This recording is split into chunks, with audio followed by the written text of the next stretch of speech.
Okay, hey there guys. So in this video, I'm just going to be going over kind of cheesing or like exploiting some of the different nodes in 7.3. I might do a couple with this. So like this is the node in 7.3 that people were using like Hercules for. I used him for some of the fights because I have him, but I could see if you don't have a Hercules just like getting discouraged at a lane like this, but I just wanted to show that like there's a lot of options for something like this, and some of them are quite silly. Like this Colossus fight. Sorry about the weird edit right here. Something popped up on my phone. I just had to edit it out. Someone texted me and I didn't have Do Not Disturb on. But so if you notice, Colossus is just gaining power like an absolute freak because when you have ability accuracy reduction on you as Colossus, you gain extra combat, you gain extra power gain, and then every time you get a buff, you gain power. And so the node gives you buffs, plus Colossus's, parry, and you get an armor up. And he basically had like a power start 1 node because of this node. The only annoying thing with Colossus is the stage fright node, making it so you have to like play really slowly at times. But this damage, this is just with the Omega Red synergy because I didn't want to make this like too long of a fight. It's the same fight without it, it's just his damage is fine, and I literally used this on the path when I took it. I brought in like Colossus, Hercules, Apocalypse, Cable, and that or an Omega Red for the 5 team, and it worked like fantastic for this path. Hercules obviously is insane for this, as everyone's seen I think at this point. I just wanted to like play around with some of the different nodes, use some different champions. Like 7.3 wasn't like too hard on a whole to explore. There were some annoying parts, but there was a lot of really fun, clever stuff that you can cheese. And even with Colossus's short range, like especially on this Drax, you're able to heavy counter him, which is really nice. You're just able to get rid of those Furies really quickly. And then I was just going to show a couple more. So you have Apocalypse as well, Big Daddy Apocalypse. So what makes him good for this is because he's immune to Disorient. So you're able to parry and heavy freely to remove the Furies at any point in the fight after the very start.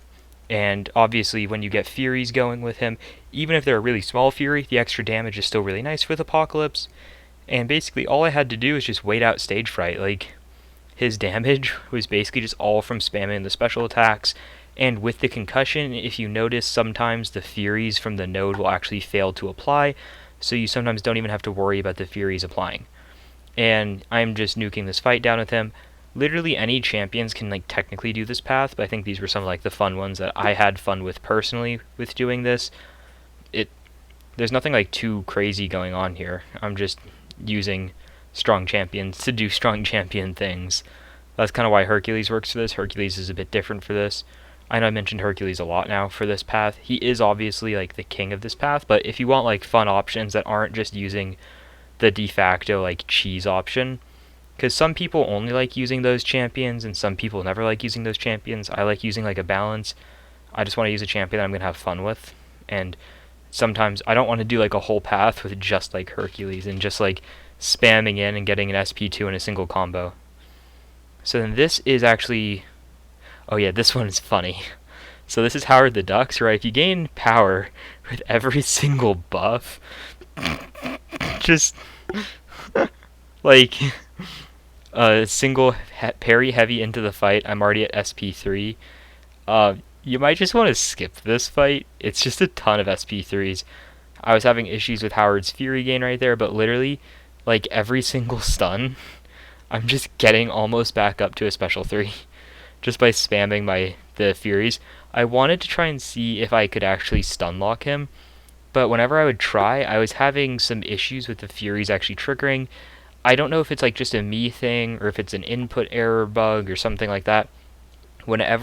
Sometimes when I'm playing Howard, it's like right there, you can see I'm blocking, but you can see I don't gain any Furies during that, and I don't know if that's a me issue or a game issue, but it's an issue considering that's how you get your damage with Howard the Duck going. And yeah, like it's it's just silly. Like I probably should have stopped doing like just the silly just like mash in gain SP3. I should have just tried to play it a bit more like a normal fight. But once I get up to my 50 Furies, I kind of do. Because like once you're at that point, even with class disadvantage, it's a 21k crit, you know. And his heavy is actually like pretty bad for his damage because of how it's distributed. 10k lights on the crit, 7k on the medium without the crit. So his damage is fun for this. Like these are just all champions that were just like really silly for this lane. Like I don't know. I just wanted to have a little bit of fun in this video. The last couple were like a bit more serious, so I wanted to do something a little bit lighthearted for this one. And yeah, he just shredded through this fight. It was just a ton of SP3s is the only reason that fight took really long. So this, I started recording a couple seconds in because I didn't realize how cheesy it was going to be at first. So this is the Paradox block. Whenever you parry, you get a Paradox, and each Paradox increases your debuff duration by 30%.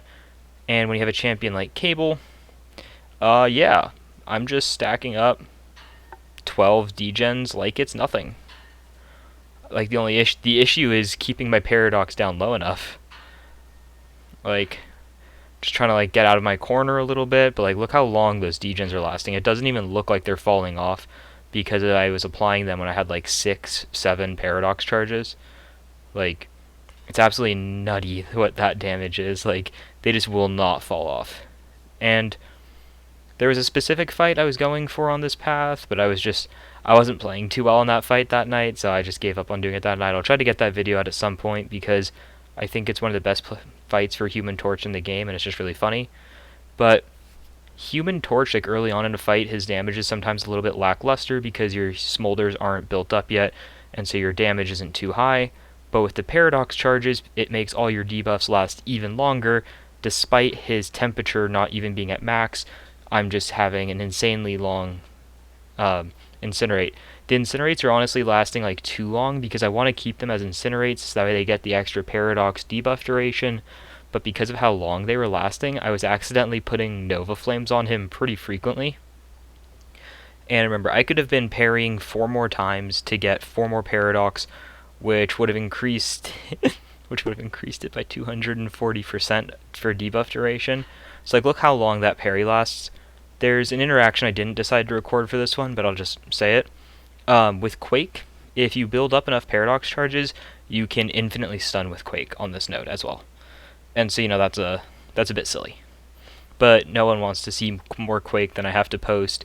Fortunately, I haven't posted, there's no Season War right now, so I haven't posted any Quake in a while. But that'll probably be coming back up with Seasons coming back. We'll see how that goes. Maybe Quake will be banned every war, who knows. And yeah, here he just does not throw a special. I'm just wide open. And then, while I'm holding my block is when he throws a special because that makes complete sense. But it's Mordo with class disadvantage, and he's a joke. So I don't even take 50% of my health in a single SP3. It's pretty nice. And then I reverse his healing. Not for long, though. But like, look how long those Incinerates are lasting. So you can compare it now with a max temperature Nova Flame and how long they're lasting compared to that. It's just crazy. This is in the same run. This is a full fight of it. So because of, again, the debuff duration, I'm able to parry, medium, parry in a single parry. So I'm able to I have 8 debuffs. I'm going to go back in. And now here I have to make sure I do not parry or else I'll... Oh wait, is that 6? Is that 6 or 8? I can't quite tell on my screen. I don't know why. I think it's... Oh no, that's 6, not 8. But yeah, like I easily stacked up 13, 15... And here I can get it up to 20 basically. I have 19 degens on an opponent. Like, I don't know, that's just fun. I hope you guys have a good one. I'll be seeing you guys around soon. I'm going to try to get out some more videos this week. Have a good one. Bye.